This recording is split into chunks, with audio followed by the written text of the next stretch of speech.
적반하장이라는 말은 이런 데 써야 하지 않나 싶은데요.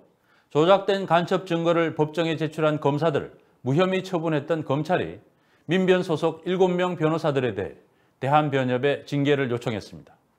특히 간첩 조작을 밝힌 장경욱 변호사는 거짓 진술을 강요했다는 이유로, 김인숙 변호사는 묵비권을 행사하라는 조언을 했다는 이유로 징계를 요청했는데요. 뉴스타파가 따져보니 검찰이 억지 징계 요청을 했다는 것이 드러났습니다. 오대양 기자가 보도합니다. 공안 탄압 중단하라. 소속 변호사들에 대한 검찰의 징계 신청을 규탄하는 민주사회를 위한 변호사 모임의 기자회견. 이 가운데 장경욱 변호사와 김인숙 변호사도 있습니다. 끈질긴 변론 활동으로 국정원 합심센터의 반인권적 조사 행태를 고발하고 간첩 조작의 진실을 밝혀낸 이들입니다. 장 변호사는 북한 보위부 공작원이라는 혐의로 기소된 이모 씨의 사건을 변론하며 피의자에게 허위 진술을 요구했다는 이유로, 김 변호사는 집회 참가 중 경찰을 폭행한 혐의로 입건된 피의자에게 무비권 행사를 조언했다는 이유로 검찰이 징계를 신청한 상태입니다. 진실을 은폐하거나 거짓 진술을 해서는 안 된다는 변호사법 24조 2항, 진실의 의무를 위반했다는 겁니다. 검찰은 기자 브리핑을 통해 불순한 뜻은 없다고 주장했습니다. 과연 그럴까? 먼저 장경욱 변호사의 경우입니다. 검찰은 장 변호사가 간첩 혐의를 받고 있는 이 씨에게 원치 않는 허위 진술을 하도록 종용했고, 이것이 변호사법을 위반한 것이라고 주장합니다. 검찰은 그 근거로 법정에 증거로 제출된 이 씨의 자필 편지 내용을 들었습니다. 피의자 이 씨의 자필 편지입니다. 보위부 문제 전부가 거짓이라고 해야 한다는 등 지금 현재로서 매우 혼돈스럽습니다. 변호사님에게 저의 변호를 해주지 않았으면 한다는 의사를 밝혔습니다. 하지만 이 씨는 이 편지를 쓰게 된 이유가 구치소 계장의 회유 때문이었다고 법정에서 진술했습니다. 구치소 계장님이 방으로 부르셔서 갔는데 계장님께서 변호사님에 대한 것을 얘기하시는 겁니다. 변호사님이 국가보안법을 반대하는 총책임자라는 겁니다. 국정원 선생님을 보고 싶다고 했는데 계장님이 거기서 좀 바빠서 그러니 편지를 쓰라는 겁니다. 그래서 편지를 썼습니다. 장 변호사에 대해서 부정적인 내용이 들어간 자필 편지를 국정원장에게 써야 형량을 줄일 수 있다는 이야기를 들었기 때문이라는 겁니다. 왜 그 변호사님을 제가 싫어하는지를 명확하게 써서 보내야 한다는 겁니다.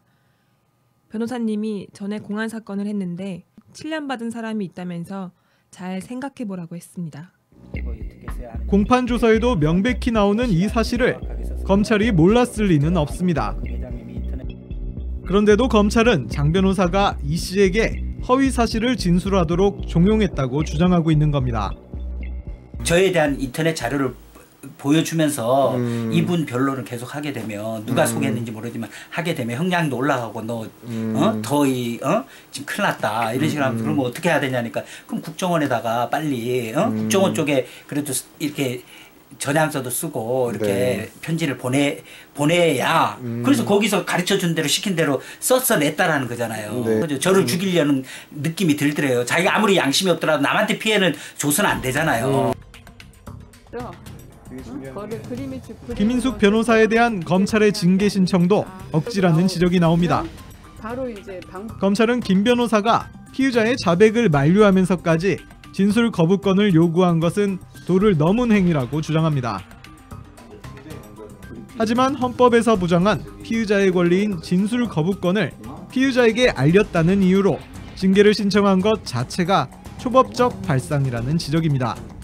진술 거부권이라는 것은 헌법 형사소송법에 피의자 피고인의 권리로 명확하게 인정되어 있고, 그러니까 당연히 변호사로서는 진술 거부권을 행사하도록 이렇게 자문 내지는 권유할 수 있는 거죠, 얼마든지.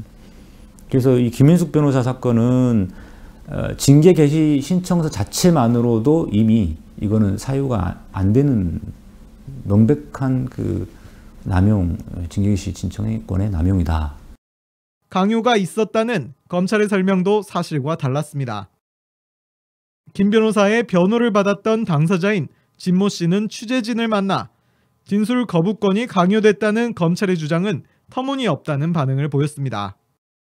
김인숙 변호사가 나에게 가학적으로 묵비권 행사를 이렇게 얘기한 적은 사실 0.1%도 없어요. 내가 그냥 해야 되겠고 하라고 하니까 그냥 했을 뿐이지, 사람이 내가 지금 나이가 50이 넘었는데 상대가 하라고 그래서 합니까? 검찰의 징계 신청을 접수한 대한변협조차도 상식 밖의 요구라는 입장입니다. 검찰이 이렇게 묵비권을 행사하라고 변호사가 조언한 것에 대해서 소멸주의무 위반으로 징계 신청한 것은 좀 일반적이지 않다. 그리고 의심의 여지가 있다.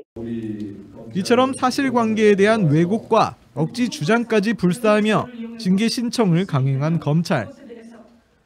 검찰은 장경욱, 김인숙 두 변호사 외에도 집회 중 경찰의 공무집행 방해 혐의를 받고 있는 5명의 민변 소속 변호사에 대해서도 무더기 징계 신청을 했습니다.